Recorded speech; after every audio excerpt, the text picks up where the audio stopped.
As we have all unfortunately found out in the last 3 weeks, war creates uncertainty. Economically speaking, uncertainty typically creates a flight to safety and quality.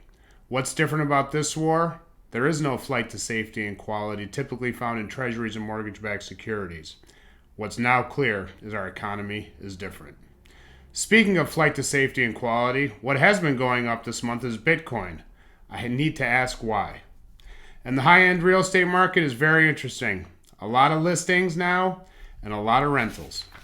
Welcome back to This Week in Mortgage, everyone. I'm Sam Battaglia at Mortgage Black in Beverly Hills. I hope you're doing as well as you can be this week. All right, so typically, interest rates, if you ask a mortgage person over the last couple of years what will make rates go down, an easy answer to give would be if some crazy war started. Now we have two wars, unfortunately, going on. War is a big uncertainty, and uncertainty leads to a flight to safety and quality. What is safety and quality? Safety and quality is typically found in our U.S. Treasury notes that will give you a guaranteed return when you don't want to buy stocks. And quality is it's backed by the government, same as mortgage-backed securities, which essentially dictate mortgage rates. These gruesome wars that are going on have not rattled the upward trend of interest rates, maybe put a pause on it.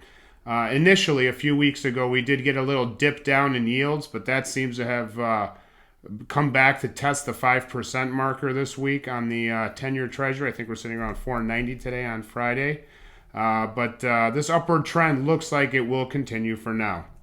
Another thing, the economy is different. We talked about this a few weeks ago.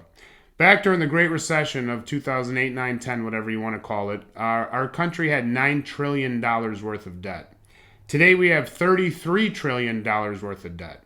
How do you service the interest payments on that debt? You have to sell more treasuries. How do you incentivize people to buy treasuries? You give a higher yield, hence higher interest rates. And that's where we are.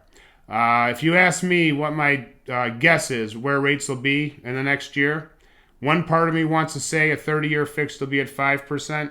Another part of me wants to say a 30-year fix is going to be at 10%. The only real answer is we will see. Moving on to Bitcoin. I want to touch on this briefly. Bitcoin, as we all know, isn't really real or tangible in terms of being able to do anything with it on a daily basis. You can't buy groceries or gas with it on a wide scale, at least not yet anyways. And with the variations in price second to second, I don't know how you would buy it. It would have to be a converter right there in real time to tell you what your Bitcoin is worth in the moment. And people would probably have FOMO if they bought something with their Bitcoin, so they'd probably spend their real cash and keep their Bitcoin and make Bitcoin keep going up. But that all said, Bitcoin is an algorithm based on confidence behind it. What's a little bit perplexing to me is people usually find flight to safety and quality in treasuries, mortgage-backed securities, as I just discussed. Looks like Bitcoin has been rallying for the last month since this newest unfortunate war started. So, is this the new flight to safety, a simple algorithm that exists only in our imagination and on an app on our phone because it doesn't translate to food and gas at the grocery store and the gas station? And has a global shift started is my other question of where 5% guaranteed return isn't good enough. And the old Michael Douglas saying, greed is good. And people are buying Bitcoin instead of buying treasuries now to park their money.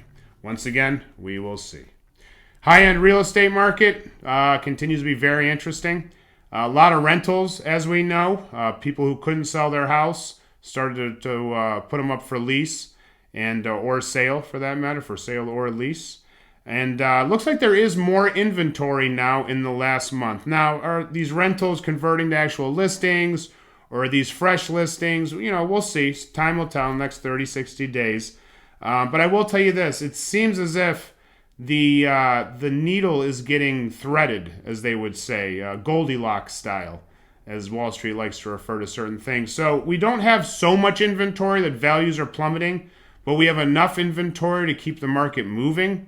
So it's a very interesting time. Is the real estate market healthy? It's as healthy as it can be with rates in the 7s and in the 8s now somehow. The 10-year Treasury yield sitting at 5s.